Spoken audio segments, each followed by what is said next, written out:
Hey guys, this is Dave March, and welcome to the Land of Confusion show. And this is my co-host Don. Hi, I'm Don Tillman here in Smoky, California. Yep. And here today we're talking to Jerry Giordano. Hopefully I got that right. Who is the Arizona Patriot? That's right. Hello, everybody. I'm here in Tucson, Arizona at my office. Yeah. Tucson. Yeah. So we were normally start off with the questions, but we were just talking about the California fires and how it's relating to Arizona's from the smoke. So why don't we talk about that for a little bit? Okay. So this previous Sunday, the 16th, in the morning, something happened. Here in California, we don't normally see thunderstorms. They just don't happen. I've been here 30 years. I've maybe seen a handful total. And that's Northern California. Southern's kind of similar. This past Sunday, the 16th, around 4 a.m, the sky was filled up with most insane lightning and thunder I'd ever seen in my life. It was just, and it was all around California. It was certainly the Central Coast, or certainly San Francisco points north. It was just an awful lot of lightning and thunder. It's stunningly beautiful. And the lightning was going in all different directions, some down, sometimes across. And it was just really a wild scene. And it took a while to notice, but it turned out that it left we didn't know, this wasn't happening when we did the show last week, but it turned out there was a lot of set on fire.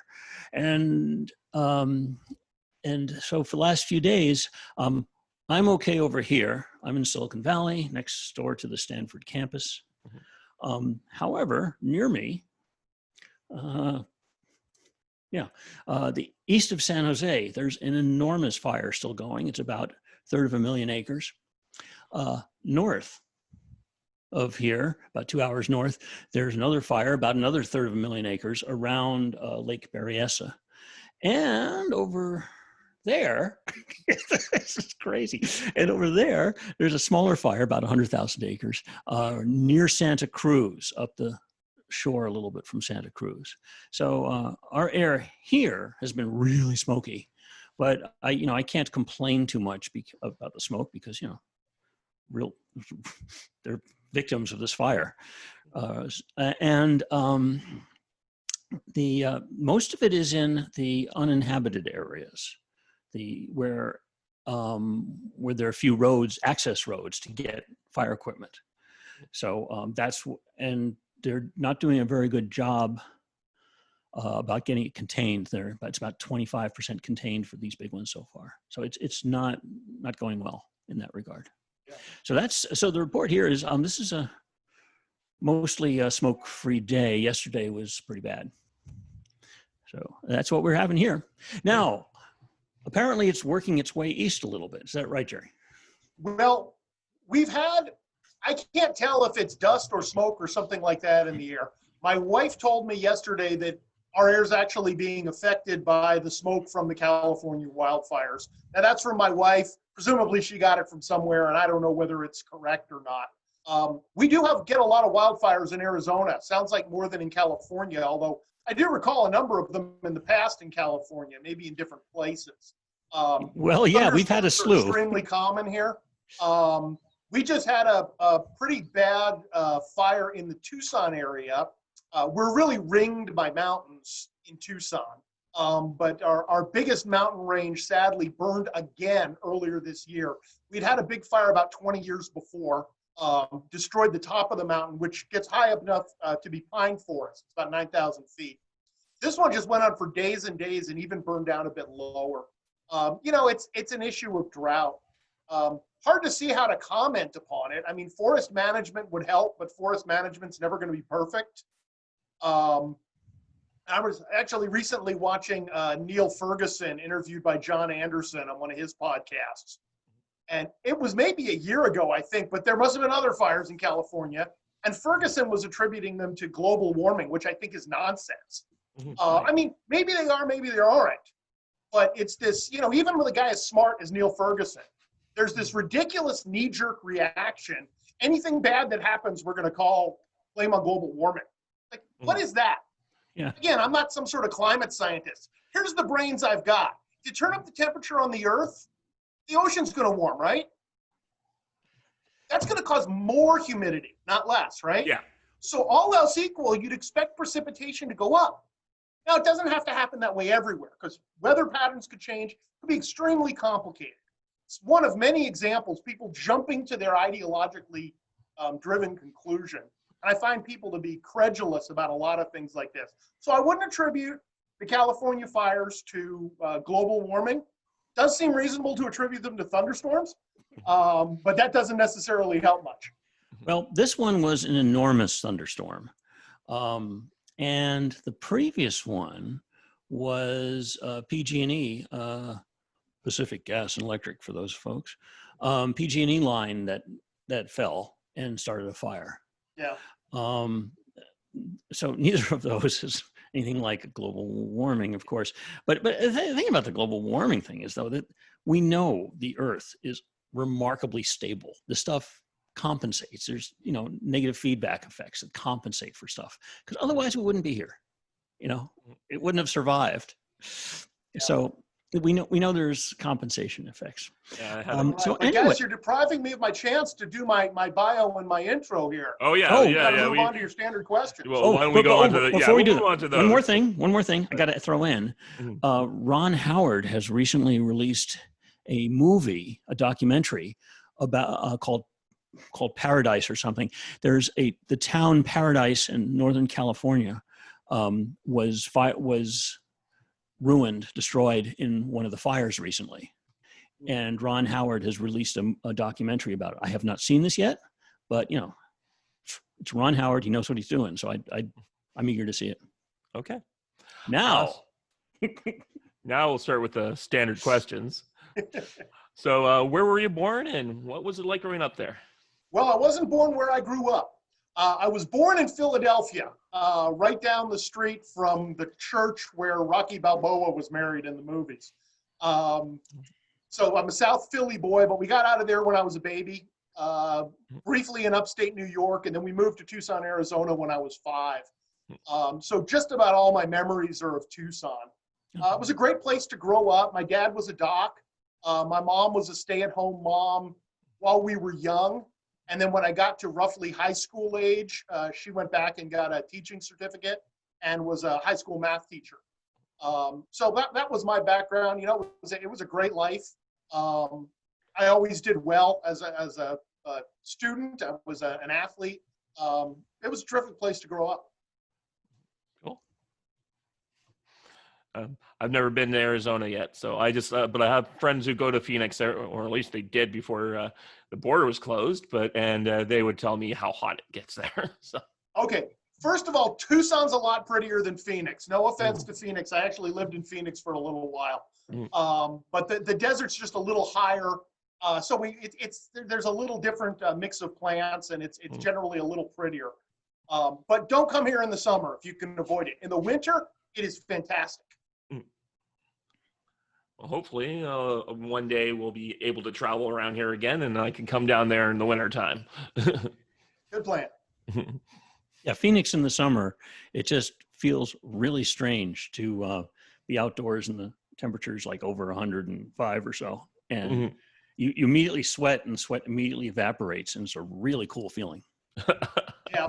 Tucson usually runs generally 2 to 5 degrees cooler than Phoenix. We're about 1,000 or 1,200 feet higher elevation, but it's still very hot. It was, I think it got up over 110 1 or 2 days this week, which is pretty unusual. We had a really hot July. I think I saw a report that July was the hottest month ever since we've been recording it 125 years ago. And August is shaping up to be a real hot one, but that happens periodically. Yeah. Was it so? Why did you become a conservative, and when did you realize you weren't like all the other kids? I must have a conservative temperament. I remember being a conservative in '84, the second Reagan election. I was too young to vote. I would have been in high school. But by then I was a libertarian leaning conservative at the time. so I knew then. It wasn't that unusual in Tucson at the time or at my school. There wasn't a lot of radicalism yet in my environment. It got a little different when I went out to college at Pomona College in California, which was a pretty radical left place. I knew I wasn't like the other kids. There were a handful of us. You can probably tell from my personality, it's a little hard to push me around. So I'm hardly a shrinking violet. And I, got a few people upset at me, but so it goes. Mm-hmm. You weren't, it sounds like you had a bit easier than Sisyphus, who kind of like is the H.L. Mencken of teenagers by the way he described it. Wow. I think a lot might depend on what you're like. At the moment, I've grown up into a huge fat guy. And it gives you an advantage. I'm like 6 foot, almost 300 pounds. And nobody's going to come up and yell in the face of a huge, guy who looks like, Don Corleone's muscle. And I'm not muscular, but I'm just big. In high school, I wasn't real bulky, but I was always kind of tall. So I never got picked on because I was on the large side. My impression is a lot of this, unfortunately, can be targeted at people who don't seem able to defend themselves.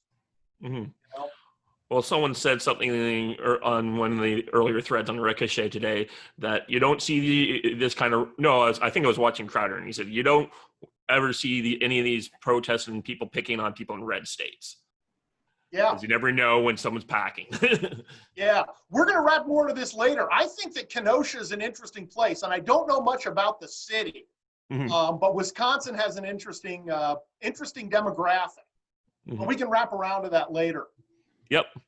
What is the most important part of conservatism to you? Conservatism is an interesting thing because it's going to mean something different depending on where you're standing. If you're in the Soviet Union in 1987, a conservative wants to preserve Stalinism, I presume. So for me, it's really an attraction to the American way of life as I see it. I think we've descended in a lot of really, really bad ways since the 1960s. Things were certainly not perfect in the 50s. Things were in many ways pretty good in the 80s, actually. We seem to be reaching a good place and have now somehow missed that good place or, gone off in another direction. But I think the writing was on the wall. I think the most important thing to me, it's upholding traditions and probably most importantly, upholding faith in families. This is something that's different. If you'd asked me this, 20 years ago, I probably would have given the standard answer like liberty. And I'm not an enemy of liberty.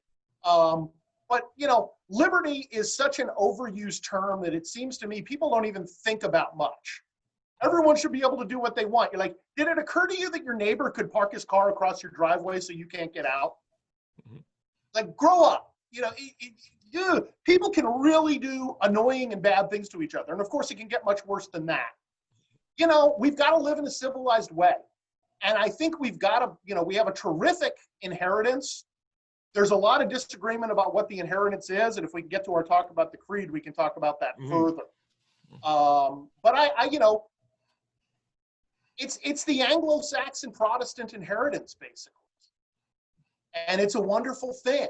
And I think we've done it, no offense, Dave, a little better in this country than they've done it north of the border. But north of the border is a pretty darn nice place, too. Yeah. There's been a lot of convergence since our little spat in 1776.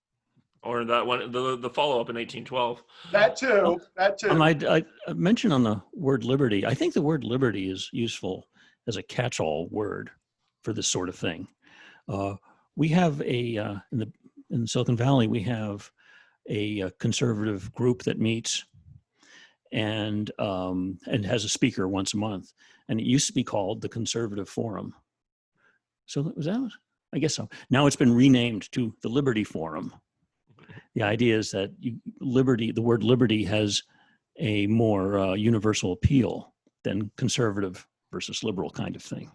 Well, yeah, but that's the problem. Because the word liberty means no standards. And the way I see a lot of libertarians go, they won't enforce any rule. And they make a lot of people get confused with the idea that enforcing any sort of law or regulation or moral standard or anything like that is quote unquote authoritarian. And you end up getting called a fascist if you try to enforce reasonable laws. Mm-hmm. And the big issue, in my view, is not, there are going to be exceptions. We can get into the constitutional structure because there are some liberties that I think are legitimately beyond government regulation under our system. But they're few and far between. And most of them, I think, need to get defined by whether the community is willing to give you that liberty. And representative government is the check and balance on that. If it's too oppressive, the people will vote it out. Okay. On the other hand, you can have chaos in the opposite direction. So I actually think the conservatives appealing to liberty is a big mistake. But that's not to say it isn't an important value. It is. And the real offensive stuff in terms of violations of liberty, which we're getting in this country now on account of COVID. Things like, I love the movie Hunt for Red October. You guys see that one? I know which scene you're going to talk about. Sam Neill talking about when he gets to America, he wants to get a recreational vehicle, drive from state to state. Yep. They let you do that? Yep. Two lives, two different states. Sean Connery's like, yep, no papers? No papers. Yep. And that's the kind of liberty that I clearly favor. I don't like permits for the most part. The idea that you got to go get a permit to do something offends me. But, on the other hand, we got to have a lot of reasonable regulation in our lives, even of things as simple as traffic regulations. Otherwise, we run into each other. Yep. So I worry that the liberty doctrine plays into the hands of the radical left, which has been accusing us of being fascist since the communists were standing up and yelling that, during the McCarthy period, I guess. When McCarthy earlier. was mostly right, by the way. I mean, it looks like there was a bunch of communist infiltration of the government. Yeah. Oh, by the way, since I mentioned the Liberty Forum of Silicon Valley, Rob spoke there recently, and James Lilacs has spoken there twice. And upcoming in about 2 weeks or so, John Yoo. Okay. Just I'll send posts about that coming real soon. Have they ever had a social conservative? A social conservative? They have a lot of people. They have a lot of I would call top tier, A tier and B tier. There's no one top tier who's kind of the at the center of the Republican Party. Not the majority, but the center is basically me. Sorry, guys. It's like evangelical Christian, social conservative, fiscal conservative, national defense conservative. I'm the guy standing next to the pole in the middle of the tent. Okay, who among the major commentators are like that? David French? No, he's not. God, no. Actually, it's interesting. But anyway, it's okay. It's there's a big what about Eric Erickson? The libertarians and the conservatives in the Republican Party. It's a challenge. What about Eric Erickson? Eric Erickson, I wouldn't know that he's top tier. I think you're right. I think he's pretty good.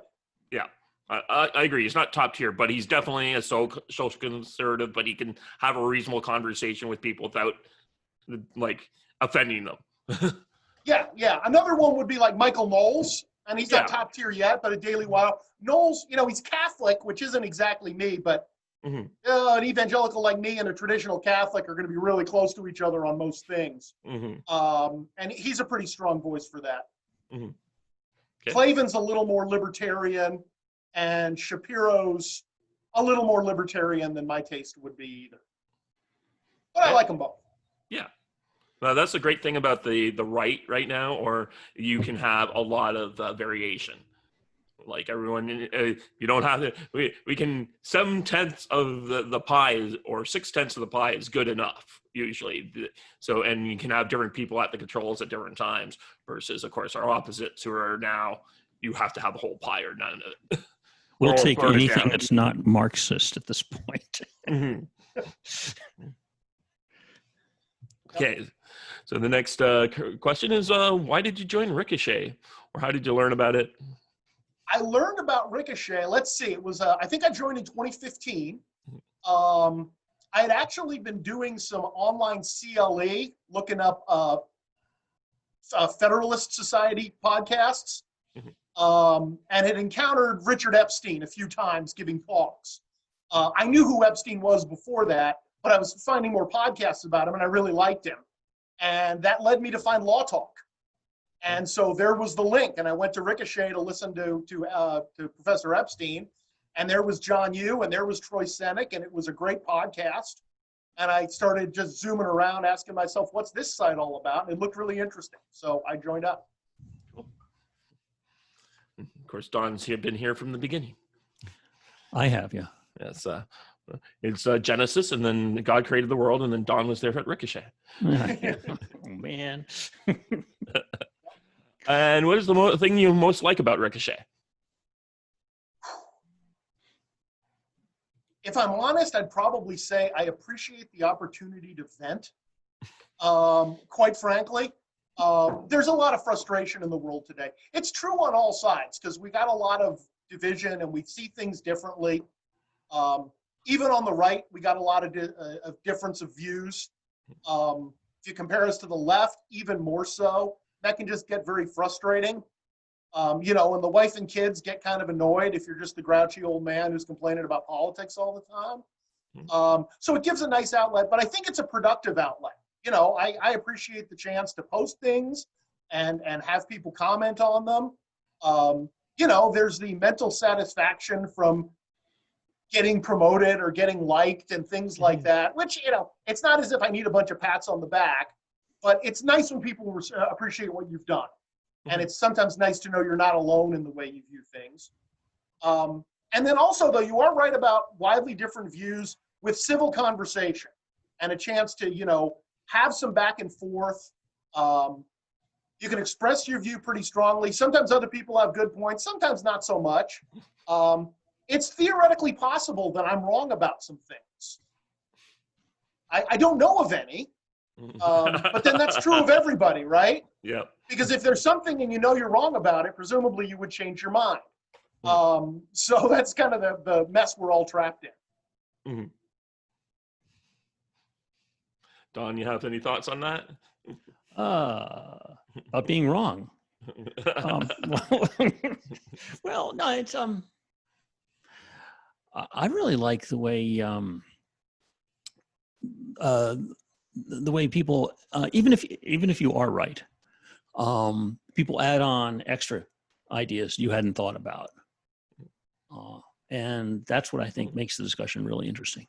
And I see that a lot in Ricochet. Yep. Remember, people, it's in the comments. Anyway, so we gotten through the main questions, so we can talk. So we wanted to talk about Kenosha, I think, and what's been going on there. Because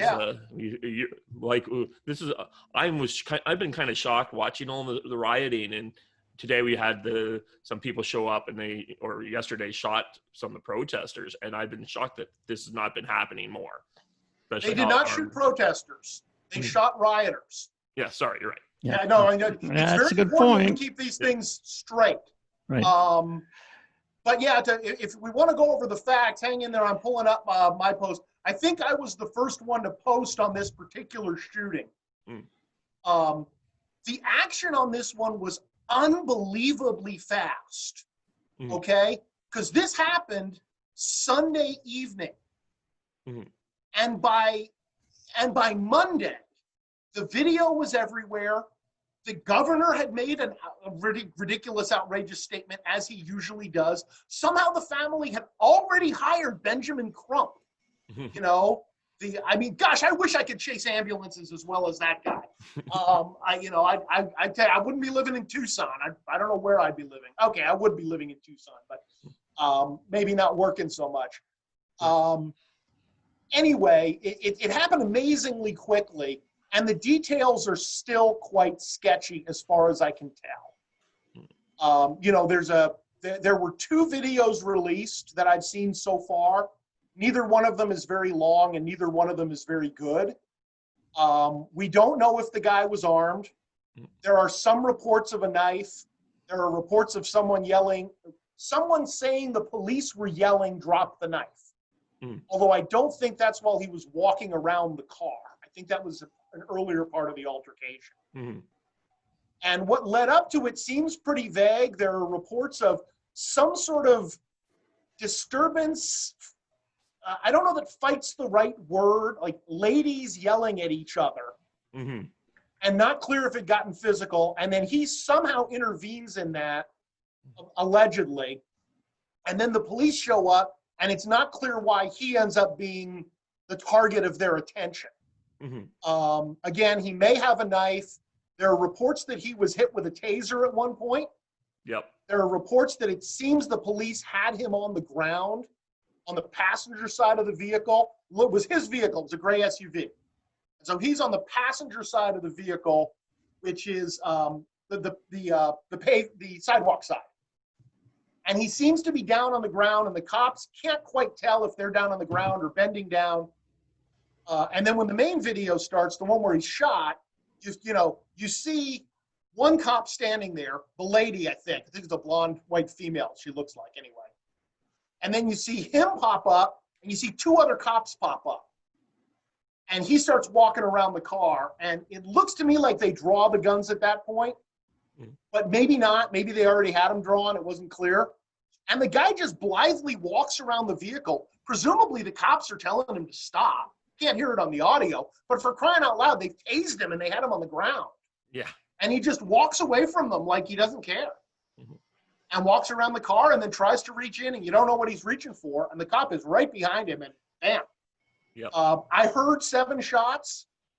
It's not clear if it was all one officer. It did look like there were at least 2 officers, Yeah. guns drawn and pointed, but one was closer.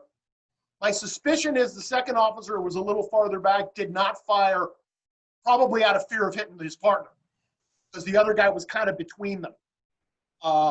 Yeah, you hear 7 shots. News reports I've read today say that he was hit 4 times. He survived. There are reports of at least temporary paralysis. Mm-hmm. And that's about all we know. Yeah. Yeah. And then There was an interesting video that I think I put in the comments to my post, mm-hmm. Which Matt Walsh had at Daily Wire. That's where I got it. It was from a prior incident, I think in 2017. 2 Pennsylvania cops, they had a guy pulled over, black guy, not real big, but pretty fit looking.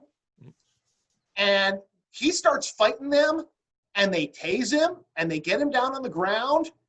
And when they turn off the taser, he starts fighting them again. They both have him pinned. One of them's hitting him. It's actually a left-handed punch. Yep. And the guy manages to break free, run around his car, pull out a gun, and just unload on him. Shoots both cops. Yep. And you think, oh my gosh, it's quite appalling what can happen when people, resist. I would say resist lawful authority, which is a very, very bad thing. Mm-hmm. And is almost the only thing I'm interested in these incidents. And maybe I'm wrong about that. Looking at that kind of thing where people are like just so drunk and stupid or whatever they are on drugs, and they will do crazy things, and that's not shocking to me. And of course, cops are no longer allowed to do some of the other techniques that they might have used to subdue these people, because those have led to accidental deaths.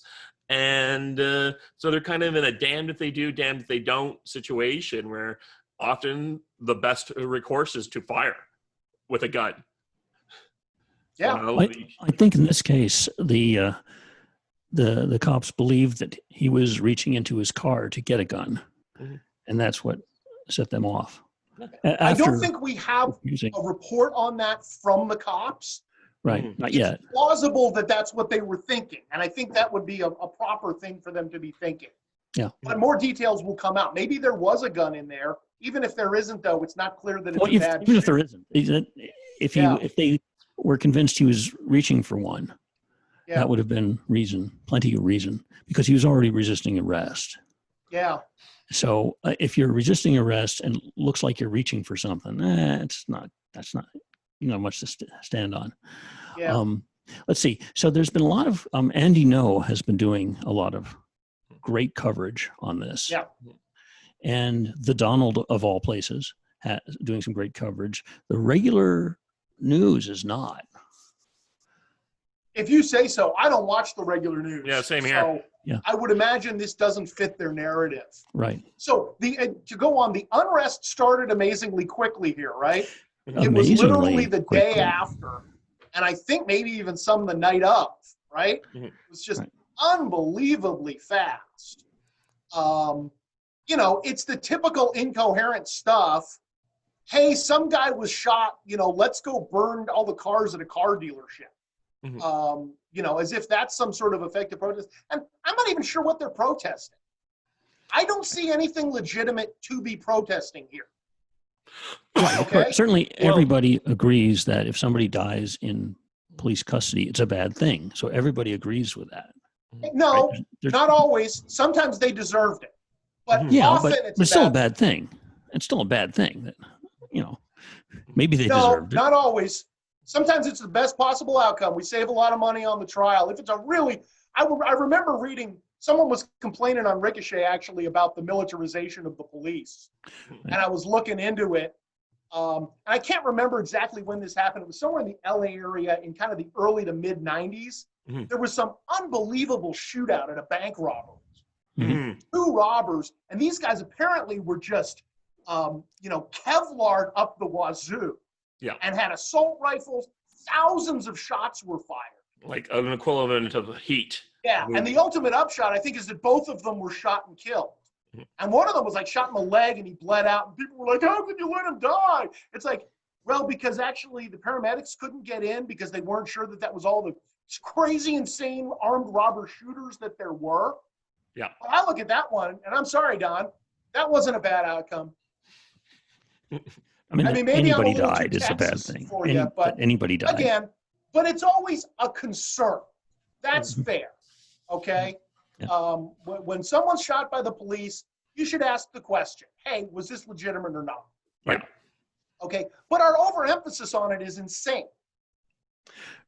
Yeah. I mean, say their names. How many names are there? Like 10? Yeah. Over maybe 5 years?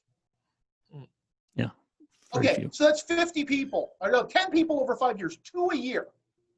Okay, you talk about black people murdered in this country. I can look at this crime statistics. It's about 7,000 a year. So 35,000 black people have been the victims of homicide in this country over the last 5 years. Why do we care about those 10? Yep. Yeah, but Heather The McDonald only makes the one same that point. I really object to was the guy who got killed for selling cigarettes in New York.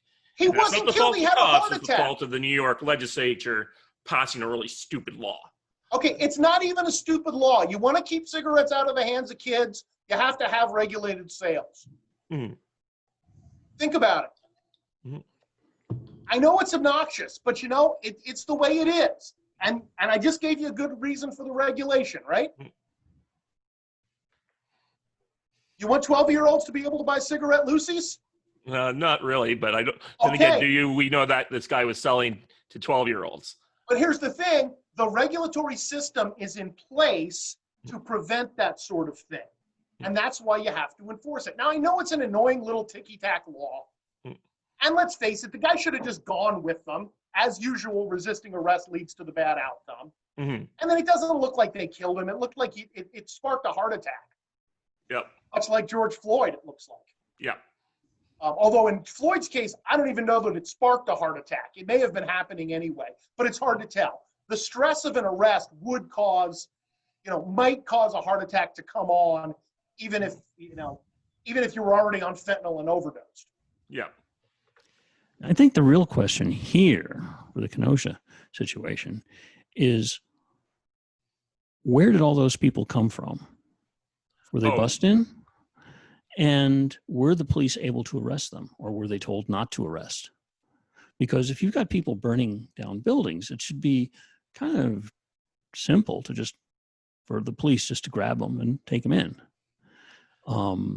And the real question, one theory is that they're creating these riots to look bad under Trump's watch.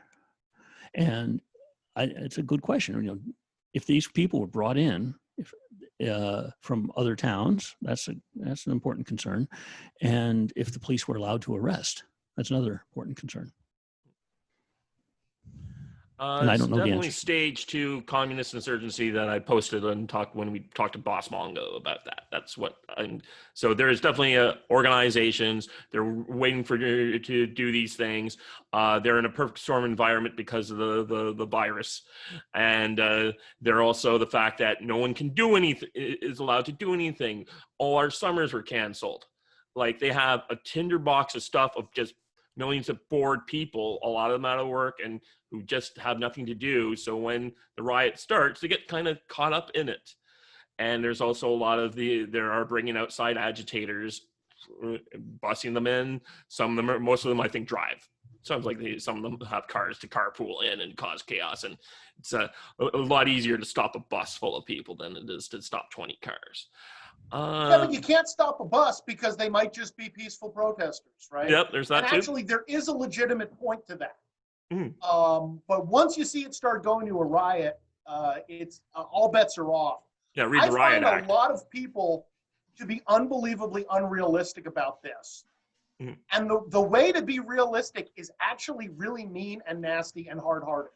Mm. I see this all over the place. You see it with unrealistic rules of engagement put on our military. Mm-hmm. It's like, go win a war, but don't you dare shoot the wrong person at the wrong time. It's like, folks, it's going to be a mess once you unleash the dogs of war, right. Which is a good reason to be very hesitant to do so. But once you do so, you got to win, and unpleasant things are going to happen. Yep. And that's true with stopping riots. It's true with the whole argument of police use of force. I mean, I hear it bandied about police brutality. I reject the term. There's a lot of police use of force. It's only brutality if it's not justified in those particular circumstances. But a lot of people seem so squeamish to me. At least that's the way it looks to me, and maybe I'm not fair. That people can't watch. People could not watch the George Floyd video, even most people at Ricochet, without just ruling on the case. I was able to watch that completely dispassionately. And maybe that's because I'm a really mean SOB. That's possible. I am a lawyer. I have had to deal with wrongful death cases, so I'm accustomed to seeing kind of graphic stuff. And, there's a professional detachment there. But frankly, I'm gruff and maybe I'm just mean. It's useful because you don't react emotionally. You can analyze the facts, I think. Well, I definitely am not always I do sometimes let my emotions get in the way of myself in some situations, but I am also a World War II scholar, and I'm in favor of the carpet bombing. So I do not think that was a mistake. I just think they did it wrong. But that's a whole other argument. I'm of two minds on that. That's one of the areas where I go back and forth. If I listen to Victor Davis Hanson, I agree with him. And then if I listen to Peter Hitchens, I agree with him too. Because they do both have good points. Yeah. I think some of it was necessary. Oh, yeah. Yeah. I'm a World War II guy too. Yeah, no, I have a book around here called The Relentless Offensive, and it really gets into the decisions of the thing. And it turns out to me, it's the 4-engine bomber was good and that, but they needed to use it. Gets a little complicated, but the decisions of the pre-war designers did not support their philosophy. Anyways, I do recommend it if you want to learn more about it. One is that we invested a lot of money in bombers thinking we would be able to do precision bombing. And then we found out we couldn't. Mm-hmm. They couldn't hit the broadside of a barn with a banjo, man. It was bad. And they just decided, well, we got all the bombers. We got to use them for something. And so they just started carpet bombing. Yep. I understand why someone would be led to that point. And frankly, my end of the day inclination relates to Kenosha too, which is, some people did some pretty rough stuff in difficult circumstances. And I'm not going to sit here in my happy, safe life that they've defended for me and criticize them for it. I'm going to give them the benefit of the doubt a little. True enough. That's kind of getting to the other shooter, I guess. That's the militia defenders that showed up in Kenosha to defend against the rioters. This is something I have not seen before. Not altogether surprising. I'm not a huge expert on the upper Midwest area. Mm-hmm. You know, I really like the, I don't know if you read them, the Prey series by John Sanford with Lucas Davenport. It's based in the Twin Cities. Mm-hmm. It's an interesting detective series. It rang true with the Wisconsin guys I knew, which is that the traditional Wisconsin guy was kind of he was a Reagan Democrat, Mm-hmm. and he had a closet full of guns. You know, and that's pretty similar to Minnesota too, although I think a little more so in Wisconsin. But maybe a little less so in Minneapolis itself. So when the problem hit in the city, you know, they didn't have many people of that sort, and now it's hitting a smaller. I mean, it's not a town. I think Kenosha has a population of a bit over 100,000. Yeah, that's what it looks to me. Yeah, but you know, it seems to have a small town atmosphere for the most part.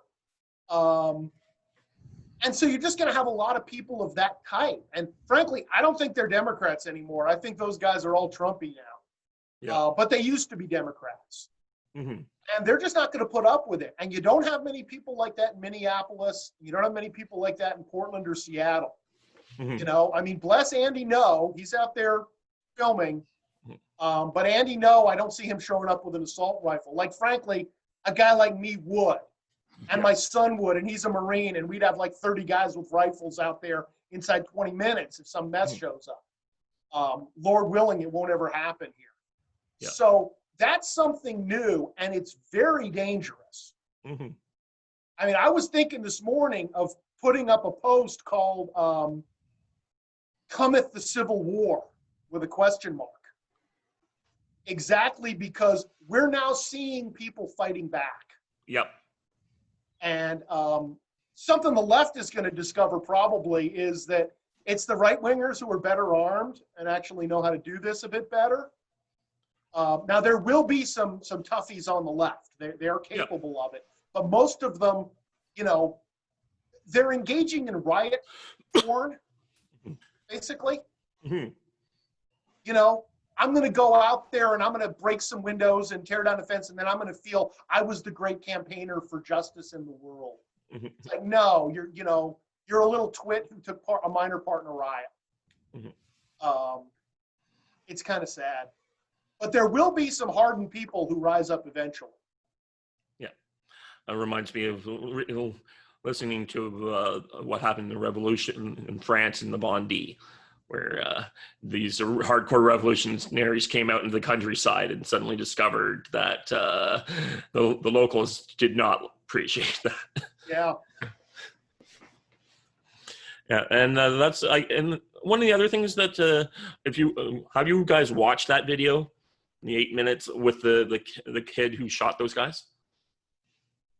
There's early on at the gas station. There's about 8 or 10 of these guys, including the guy who shot the rioters, and he's there in a skirmish line, and they're just protecting the gas station, and there's guys getting in their face and in their grill, and there's 8 guys that are all in look like they're playing a video game. Actually, if you see some of those, there's the video game called The Division. And it's all about like a biological weapon taking out New York, and then later DC, and like people having to organize to take back the city. And these guys look like they were playing that game with their real rifles. And I have no idea how that one guy got separated from them, and that's not clear in any of the videos. Why this guy got from that gas station about 500 yards down the street, where he then gets into gunshots with people. So that's what's always weird to me. Like, let me why did this? I think I've seen both parts of the video, Dave, but I didn't necessarily connect them. Yeah. So there was a scene where it was a number of guys, I want to say 5, 6, 7. Yeah. And they were all pretty heavily armed, yeah. and they were having a confrontation with other people. Yeah. I'm assuming that was at this gas station. Yeah, I think it was a gas station. I saw a video later where it was one guy kind of being pursued down the street, and then he tripped, and they tried to take him, and he shot some of them, and then he got back up and he kept going. Yeah. Okay. There's an earlier portion to the video now that's been, I guess they're probably recovering and getting more of it. And it's basically earlier on, he's down, the first person he shot. It's unclear why it happened, but suddenly he's running away from this group of people. The guy who was earlier in the confrontation is dead on the ground, or not, is been shot in the head, and people are trying to like keep him alive. Okay, now I saw a guy shot in the head in what looked like a car sales lot, car business. Mhm. And then I saw one guy shot in the street who had a very bad wound to his arm. Mhm. It was like in the crook of his elbow, really ripped apart Yeah. both part of his bicep and part of his forearm. Mhm. Made me think it was a shotgun, because I don't know how a single, even like an AR-15 bullet could do that much That's damage. very confusing to me. I've never handled a gun or fired in, but I've read a lot about guns. You're missing out. Yeah, well, We do that a maybe lot one in day. Arizona. I got guns. My son's got guns. My son's a sergeant in the Marine Reserves, my oldest, and so he's a gun guy. He actually took his sister, my 16-year-old daughter, out shooting on Sunday. That's the sort of thing you do in Arizona on a Sunday afternoon. My late brother was a hunter, so I'm well aware of what he and his friends would get up to. Yeah. So anyways, yeah, so I have no idea how that guy, if he was involved, if he was part of that skirmish line, or how he got separated and off somewhere else. Maybe got lured away, I don't know. And then that's I guess I'll come out of court and stuff, but Yeah. I also think I heard a report and saw a video of a guy being shot in the stomach. So there's one guy who was shot in the head at the car lot. One guy was shot in the stomach on the street, and I think it's by the guy you mentioned who was. I think he's. they were trying. He tripped. They were trying to curb stomp him or get the gun from him, and he shot a couple people. Yeah, and then there's the third guy who was shot in the arm, and I don't know by who. He was on a street, but it didn't have to be the same street or the same shooter. Yeah, there's a lot of gunfire going off that night. Yeah. And then what I heard today, a little before we started on Daily Wire, was that there had been 3 shootings, 2 fatalities. Mm-hmm. So, and I don't think the arm wound would have been fatal. That would have been really surprising. So I think it would have to be the head wound and the stomach wound. Depends. You got arteries in your arms, and you could bleed out pretty quickly. But you could see that it wasn't bleeding heavily. Oh, okay. It was, there wasn't a bunch of blood gushing out. The guy was sitting there amazingly calm for he must have been in shock because it looked like a terrible wound. Yeah. Sorry to get into all these details to you, Don. It's not necessarily your usual engineering piece of work. No, I'm actually kind of distracted. Some stuff going on here. Oh, okay. So there's just it's just I've been shocked that we do not see more of that, and I guess it's because you said it's the big life in the big cities, and people are just not armed up as the way they would be out in the countryside. And we'll be definitely seeing more of this in the future. And the governments, these Democrat governors, have got to start cracking down on people who they think are their supporters, which they aren't. Well, I understand that the governor of Wisconsin has allowed the just as of hours ago has allowed the National Guard in. Yeah. So that should end this. Well, maybe not. We saw the National Guard go in places in Portland and Seattle, and the governor had disarmed them effectively. He just said, "Oh, I'm just sending guys in to support." That's not. I don't think that's the case here. Okay. Mm-hmm. We'll see. The story's developing rapidly. Yeah. I heard that he sent in 250 when they had asked for 750. Mm-hmm. And I heard that the president offered help, and the answer was no. Yeah. And I think it was from the governor, although I don't know what part the mayor or the police folks are playing. Yeah, but the bottom line is, we're in a horrible situation right now because the National Guard and the cops know that they will not be backed up by any Democratic politician. Right. That's the state of what's going on. It's almost funny if it weren't so tragic. Mm-hmm. I'm reminded of the little boy who cried wolf. It's like the little Democrat who cried racist. Yeah. And fascist. They've been playing this game as far back as I can remember. Mm. And it's always been a bunch of baloney. And I think everyone kind of knew that. Mm. And now they've got a whole bunch of young nut jobs who take their lying rhetoric seriously. Mm-hmm. And they're boxed into a corner. What do you say? Oh, no. Well, I'm not sure that's the we case. heard Bill Maher actually. do that when Trump came along, yeah. and he said something like, we called John McCain, a fascist, and he wasn't. He's an honorable man. And we called Mitt Romney a fascist, and he wasn't. But Donald Trump's a fascist. Yep. I definitely made that analogy early on when Donald Trump showed up. And I said, but the difference is it's not just that Donald Trump is the wolf that's finally come. It's like they locked him in a cage and they rattled him and starved him for a few days to get him real mean and angry, and then released him upon the world. Yeah, well, they've been doing that for a long time. But the thing about this is, though, I'm not convinced that this is these riots are organic.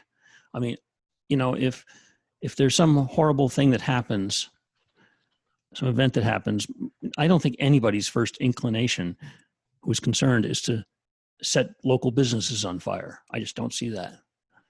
And, that's not doing anybody any good. I think it would be really hard and unlikely to be able to organize that quickly. I think there are a lot of local people. We have the technology. They may not be from Kenosha. I mean, maybe some of them are driving in from Milwaukee or Chicago. Uh-huh. But listen, there are a lot of people who will do this sort of thing for fun. Yeah. And they're on a Discord what are you doing list. Monday night? Let's go to the riot. Yep. Let's play this game. And they're convinced they won't get hurt. Mm-hmm. And they're convinced that they won't get punished. Right. Because in the past, they didn't get hurt and didn't get punished. Yeah. By the way, Milwaukee and Chicago are both really close to Kenosha. I know. So you can get people from there easely. Yeah, you're talking like an hour tops. Right, right. Yep. So, but they're also just people kind of pre-planned. Like these guys are organized. They've been organizing for years. They've been testing their tactics in some of the places like Oakland, where we had earlier riots. They've just been allowed to fester because people just.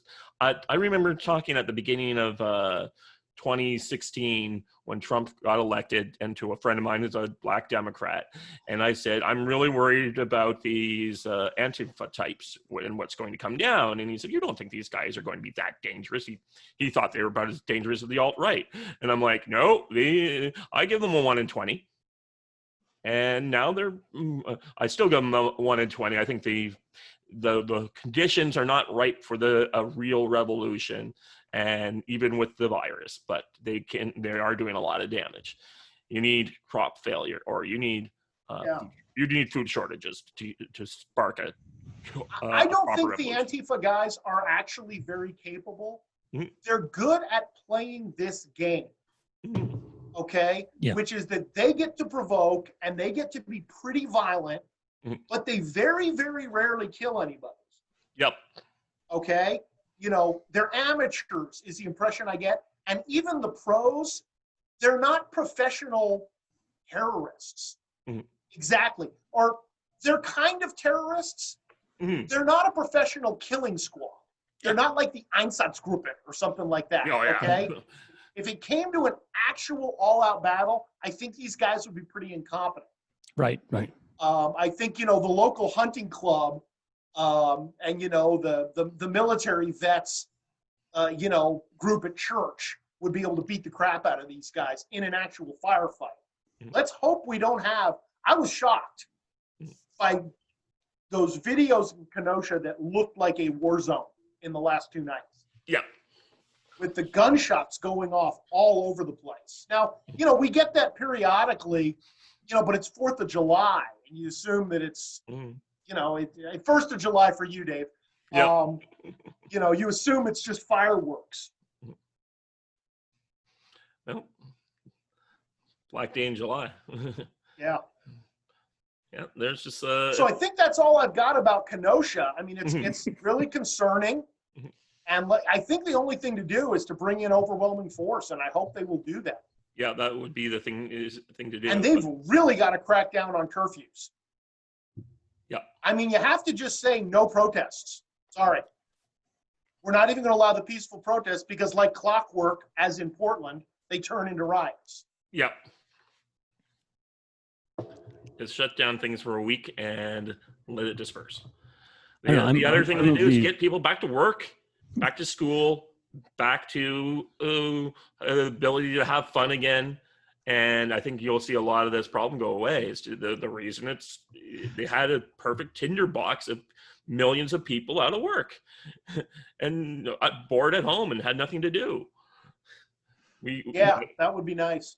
Yeah. Well, I'm of the opinion that if the police just arrested them, bing, bing, bing, off the while the event's going on, just arrest them one at a time, bing, bing, bing, take them to jail, and keep them there. I think it would end pretty quickly. I don't think you're right about that. Okay, well, they outnumber the cops. Yeah. You've got 300 cops and you got 1,000 protesters and rioters. How do you arrest them? You can't. Well, you don't. Over a period of time, it gets easier because you arrest more of them. Yeah. And it does take a lot of resources. Over like a period of over a period of say 6 hours. Yeah. Do you remember back? I think it was Rachel Maddow asked a question of Donald Trump during the campaign. Are you going to put anyone I know in a camp? Right. You know, that might be an interesting thing to do with these people.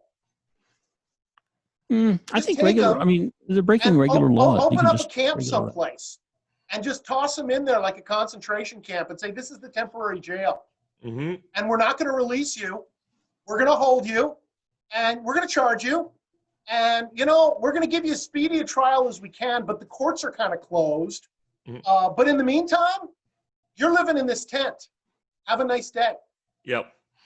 Now, in Wisconsin, that would be pretty pleasant right now. Not so much in Arizona. Yeah, well, that was the other thing. I mean, they released all the prisoners during the virus. Like, you let thousands of people out there, not the most hardened criminals, but they let a lot of people out there who are now taking advantage of the riots. I think, like, when you look at what happened in Chicago with that riot a few weeks ago, that was all just criminal organization, from what I can tell. People were prepped, and they deliberately were waiting for an incident, and that's felt a lot less Antifa and more like criminal enterprise. Yeah, I think at the moment, that's all I got on Kenosha. And frankly, I may be a little too law and order on this when I get excited with my rhetoric, but I think we need a real forceful response, and I hope it's forthcoming. I don't think it will be. No. I think the governor is morally weak. I think there's only one Democrat governor I can think of that would be able to do the tough level stance, and that's the one from now. He's the guy. He did run in the election. He's from Montana. Governor of Montana, I think, is the only Democrat I can think of that has any gumption and guts. That's plausible to me. He's not a governor, but like Senator Joe Manchin. No. The governor West Virginia. No. If Manchin were in charge, Manchin is about the one Democrat I could think of that could handle a thing like this sensibly. Yeah. Steve Bullock. He seems to be someone. There you go. Yeah, like. But he comes from a state where he's probably armed, like, so he's like the last of those old line Democrats that would be the LBJ types who would put this thing down right and immediately. So why don't we spend the last few minutes here talking about something you mentioned in your response, whether the U.S. is a creedal nation, so we can go on a bit more of an interesting talk. Yeah, well, you know, I like Jonah Goldberg. I still like Jonah some. I think he's got some Trump derangement and he annoys me. So he's somewhat tuned out. But I don't hate him. I want him back. He made this point about being a creedal nation And it's a point I've heard made by Charles Murray too. There's an objection to nationalism. And, you know, the labeling of Trump as populist. I'm trying to figure out what they mean by all of these things. And I think it was Goldberg who talked about the U.S. being a creedal nation. And it's like, okay, Jonah, what's the creed? Mm-hmm. And frankly, I saw an answer to that in a video he did. I posted on it because it ticked me off. He said, the American project is frickin' liberty. And I'm like, no, it's not. That's about 1/10 of the American project. It's an important part. But if the idea is you just get to do whatever you want, well, you know, the rioting in Kenosha is what they want to do. Mm-hmm.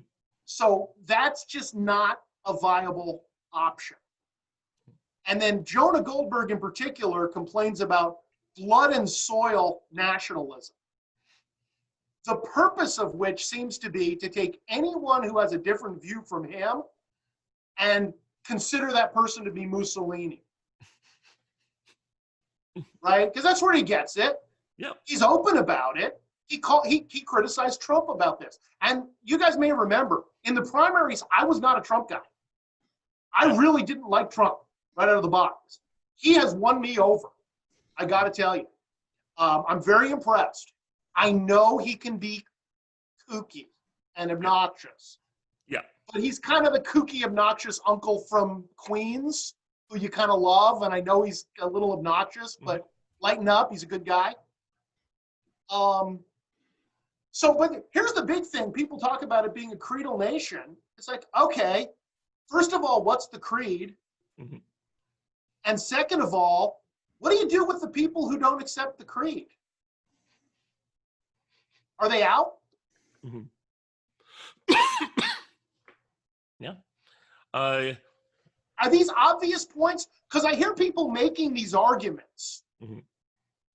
And I think, do you not see the problem? It's like, we got a nation. You have to have a territory. You can only have one territory per nation.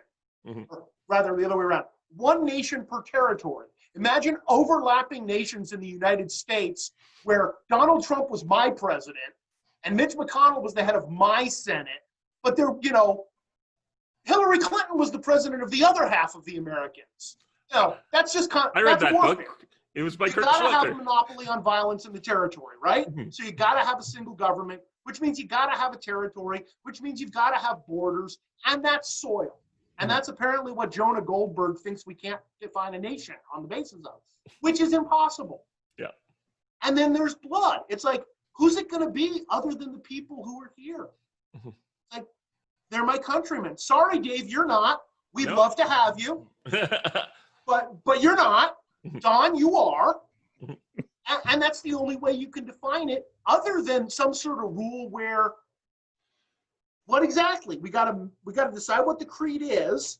We gotta have a police force to determine who agrees with the creed. And then do we kick them out? Do they lose their citizenship but continue to be residents? I'm not sure. Yeah. Robert Heinlein had an interesting theory on that. Somewhat like that in Starship Troopers. Did you guys ever read Starship Troopers? Oh, yeah. Yeah, the movies were awful. The book was actually that, really that good. first movie is my favorite horror movie. Oh, okay. I But mean, don't for get me political wrong. stuff that no one would get but me. Yes, yeah. The girls were quite lovely, and it was fine as an action movie. Yeah. But it didn't make Heinlein's point. Yeah. And I don't know that Heinlein's point is workable. You know, he hypothesized a system where you would have residents and citizens, and you'd have to earn citizenship in some way. Yep. So that citizenship's not automatic. But you did have a rule that the citizens couldn't make special laws for themselves. I think in his rule, the only exception was you had to be a citizen to hold public office, and then you had to be a citizen to teach the class called moral history in high school. And wouldn't it be a nice thing if we had a class like that? That was Oh, yeah. So that's what I think. And I think we've, well, let me let you guys respond to that first. I'm unprepared for it, so I don't know. Okay. I can definitely talk to. I'm outta here. I got the Creedal Nation. Just seems to be that you made your point, and we accept it. For me, though, I have definitely seen other attempts in science fiction in that kind of regard, where you have to do that. There's Jerry Pournelle's books that covered this for his Sparta series. There's a guy, a very libertarian guy, who wrote his series called, he's like Kevin something, William Z. Williamson or something like that is his name. And he does a planet which is basically a miniature state founded by libertarians.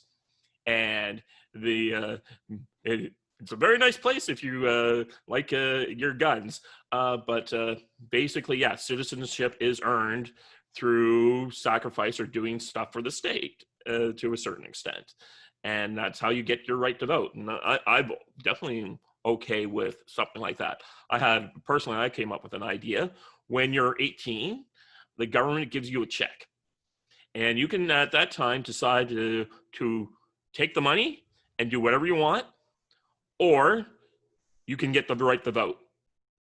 And at any time in the future, you can get a bank loan, you can do any kind of thing, and you can buy back your right to vote, but you have to give up that money, you have to do things. So to me, the idea that there definitely has to be some mechanism where you contribute to get the right to have a thing, because then it'll mean something to you. That whole thing at the first night of the RNC, where I watched the video of that guy from Cuba, and he's talking about all the stuff he had to do to get here. He had to cross the freaking ocean in a life raft, essentially, to come to America and then become an American citizen and do all this work. I think that's something that's worth doing, and that is kind of the point of Heinlein, that once you've done stuff, once you've actually made the effort, you should be able to do things, and it becomes something meaningful to you. Yeah, it's an interesting idea that Heinlein tosses out for a problem that I don't have a good solution to. Mm-hmm. Okay, we have unbelievable ignorance in the electorate. Mm-hmm. I mean, it's just astonishing. Sometimes you can see the videos where I saw one this week. I can't remember who it was. They were interviewing people, I think somewhere in Florida, young people. These people could not even get the right century in which the Revolutionary War occurred.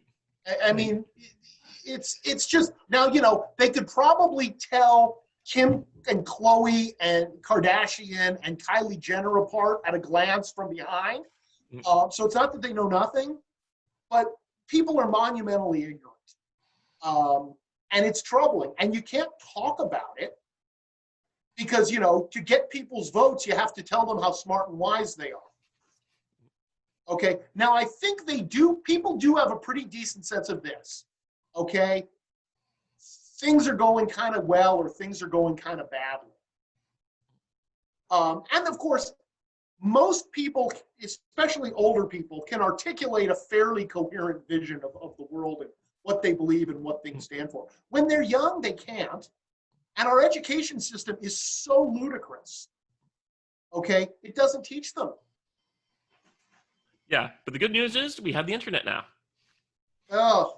And I know it's kind of a double-edged sword, but one day I'm at work, and I'm just standing there because I don't like to proselytize my political thing. I knew my boss was a moderate conservative, but I didn't know I knew another guy. He would always say "pox upon all their houses" kind of thing. He only liked minority governments, but most of us didn't talk about politics. And then one guy, sitting at his desk next to me, and he says, "Dave, have you ever heard of Ben Shapiro?" I'm like, "I've heard of Ben Shapiro," but very neutral response. And he's like, "Me and my buddy spent all Sunday afternoon watching him destroy person after person."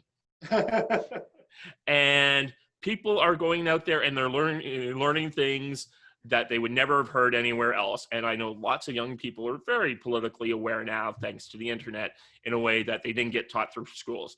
And lots of kids and now young adults who are now going out trying to learn things and figure things out. And the good news is most of those people who are talking about that are totally ignorant in Florida, most of them are not going to vote. The voting patterns Yeah. are like, they just, and it's for almost all young people. They just don't realize it's important or think about it, or they just don't want to go through the hassle and they stay home. And like we had, when Trudeau got elected, people said, oh, he got elected on the youth vote, and looked into the numbers. He got 1% more than the last election. Yeah. Well, I hear what you say. You know, I was an X-Files fan. Mhm. The truth is out there, I Mhm. suppose. But given the choice, most people don't seem to want to look. I've been encouraged by a number of people who have. I mean, I think the Jordan Peterson Mhm. phenomenon looked like a good sign, although even then his reach wasn't that big. But I mean, vastly bigger than mine. I'm not criticizing him. Yeah. I'm just saying, you know, if he reaches 3 or 5 million people, that's great. That's 1%. You know, so it's good, but it's still not that widespread. It's very difficult. And, you know, if you give people a choice between Ode to Joy and Hot for Teacher, or that would be the outrageous song from my youth. You guys remember Van Halen? Oh yeah, I was listening to that song yesterday. Or the horrific rap stuff that's out today. We know what people pick. It's very sad.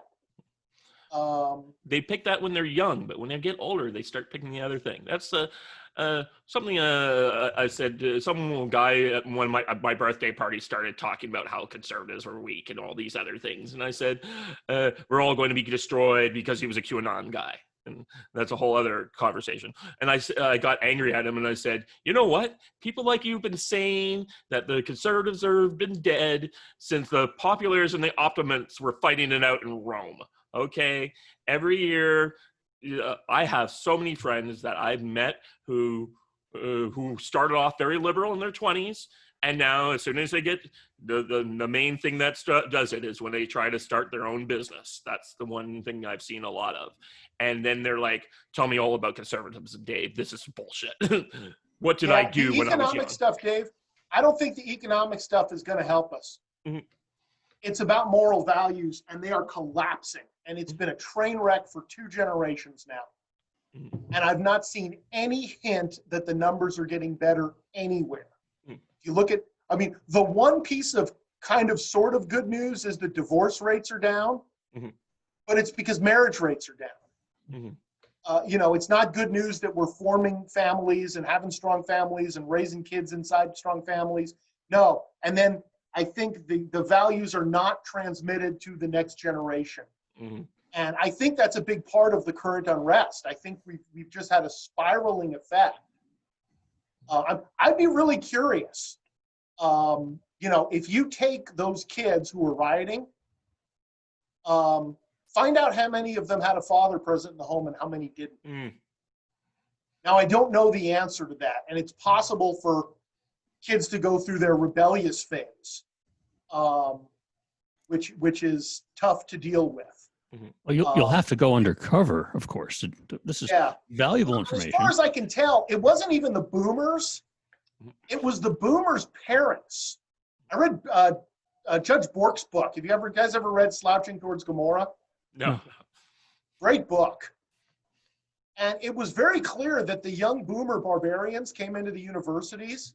Well, that's not anything new. The problem was the grown-ups had no spines. Yeah. And the grown-ups didn't tell them, shut up, kid. Now, I actually remember having some people who could tell me, look, you know, you're a kid, you don't know what you're talking about. Shut up and learn and listen. I wasn't inclined toward the left, so I pretty much knew that anyway. Mhm. You know, it would have been shocking disrespect of an elder to, you know, badmouth your professor or something. Although some of the professors were nut job leftists. Oh yeah. And I wish I knew then what I knew now. I remember complaining to one of my econ professors about welfare and how it was obviously going to create a huge increase in illegitimacy. And she said, well, it had never been tried before. And at the time, I'm like, yeah, actually it had, but I was 19. I didn't know that much yet. Yeah. It's just shocking how people don't learn. Yep. And, another part of the problem, while I'm babbling, and it's this thing between the conservatives and the libertarians. You talk to a libertarian and they'll say something like, we should teach critical thinking. No. Is that how you learned the periodic table? Why don't you critically think your own way into the periodic table? No, you learn chemistry by being told what we know about chemistry. Shut up and learn it. You know nothing. We're going to give you our knowledge. Yep.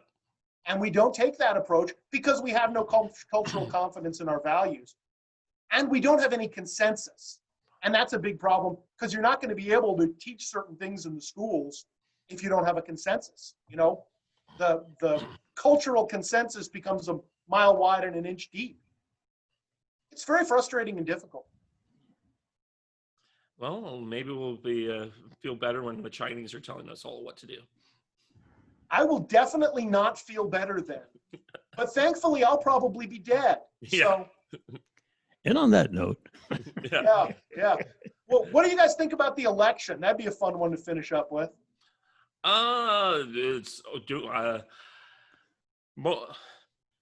Polling is, in the 2016 election, I watched the polls religiously. I was like constantly hitting the button, trying to figure out stuff and learning a lot because my father taught polling at university and he taught me that. I never went to school for that kind of thing.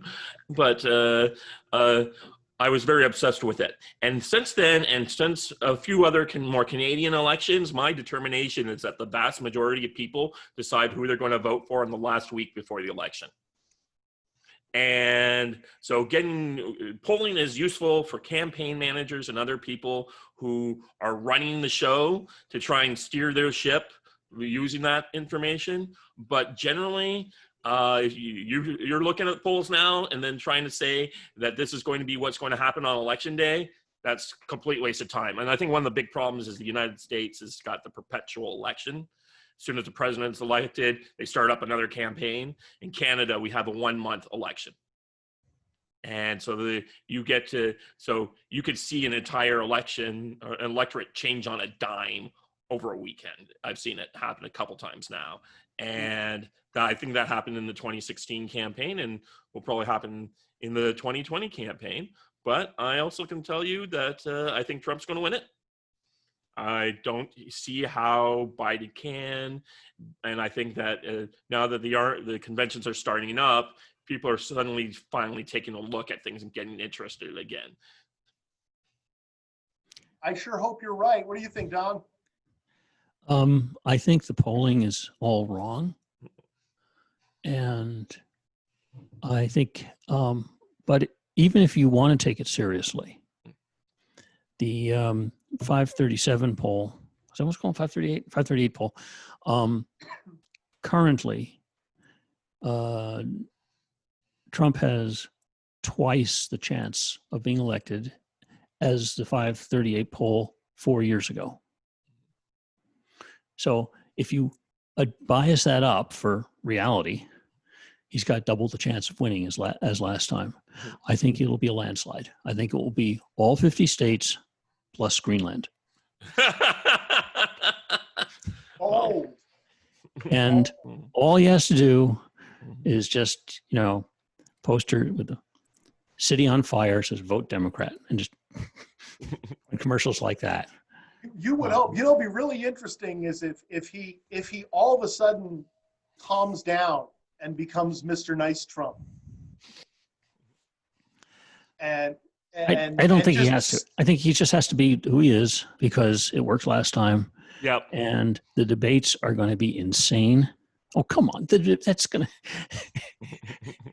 to... I think what he's going to have to, for the debates, he can't just slaughter the old man. He's got to hold the Democrats responsible for putting an old guy with dementia through this. And I think he'll do something like that because that will garner, praise for him for being angry with that system. And without actually directly hitting Biden. So I think it'll be, I think he'll do something like that. And we've already seen the way he is running the convention so far is just so well produced and so uplifting and so cheerful, buoyant, patriotic. Like, people are just happy with this country, and he's presenting this is a good place to be. And I think that is absolutely winning off. And looking at the Democratic convention last week, oh my goodness, that was just a, what was the phrase I used? A train wreck where the train is carrying dumpsters on fire.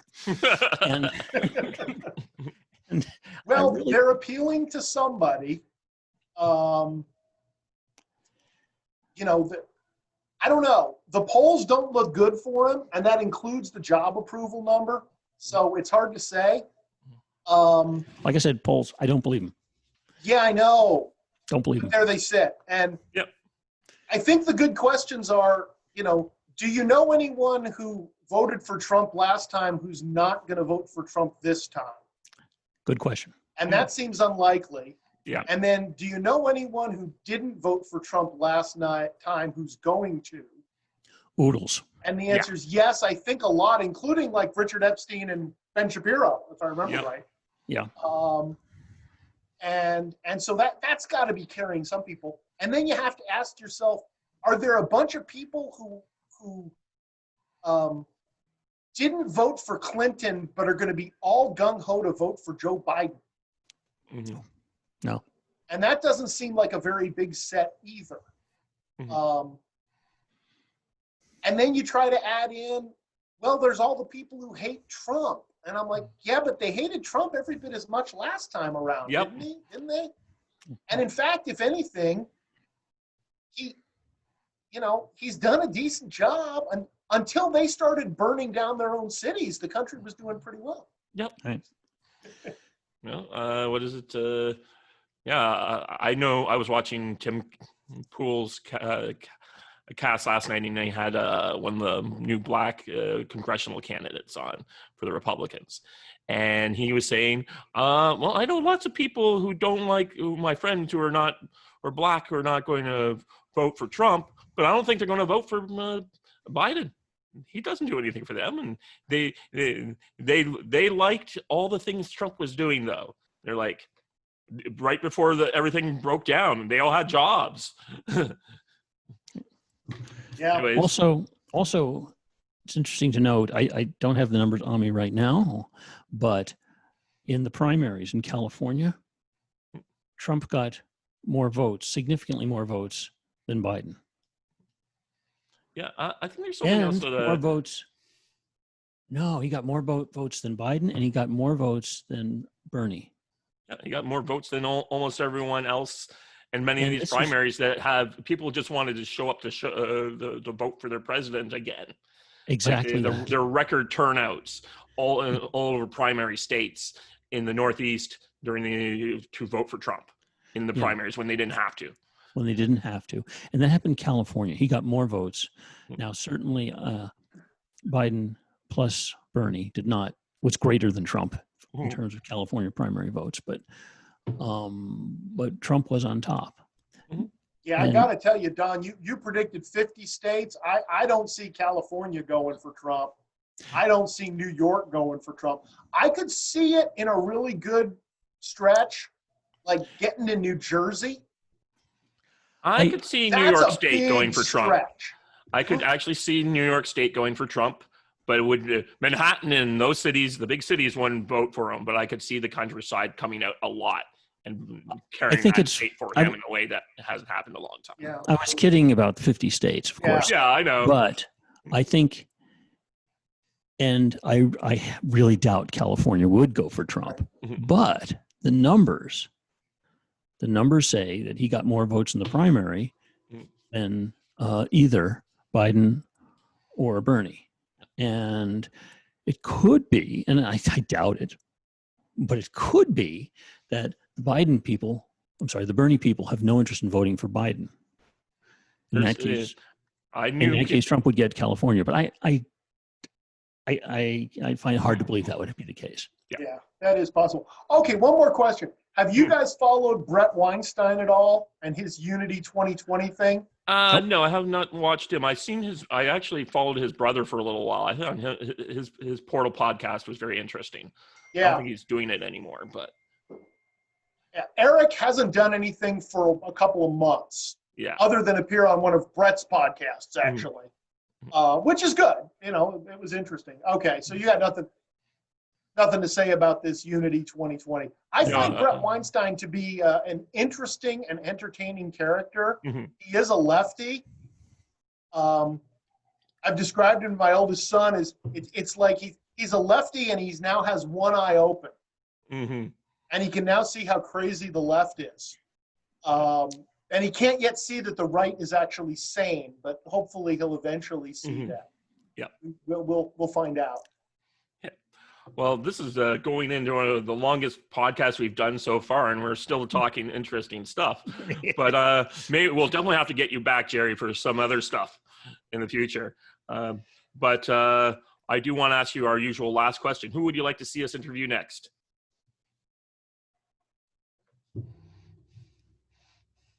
I'm trying to correlate it with the people that I know you have interviewed already.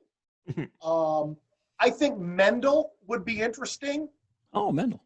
We haven't had, I know I think he had a bit of a COVID discussion with Rodan, but I think Mendel's a pro. Now, I think he is in Germany, so it might be a little tricky, but that could be an interesting one. Okay. He used to live near me. Okay. And now he lives in Germany. Coincidence? Good choice in advance of the COVID. The Germans, for whatever reason, have gotten through this thing. Yeah. Apparently, they were able to trace it to like one concert hall that got a super infection going and managed to lock down all those people. And that was, and then when everyone else locked down, they were in a very excellent position.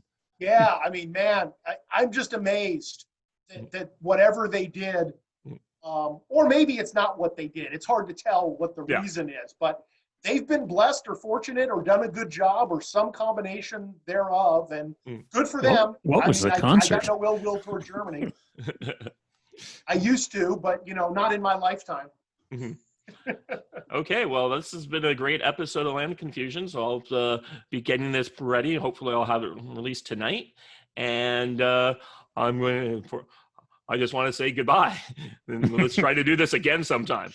Okay. All right, goodbye. Take I should care. close with my Bye-bye. line. BLM delenda est.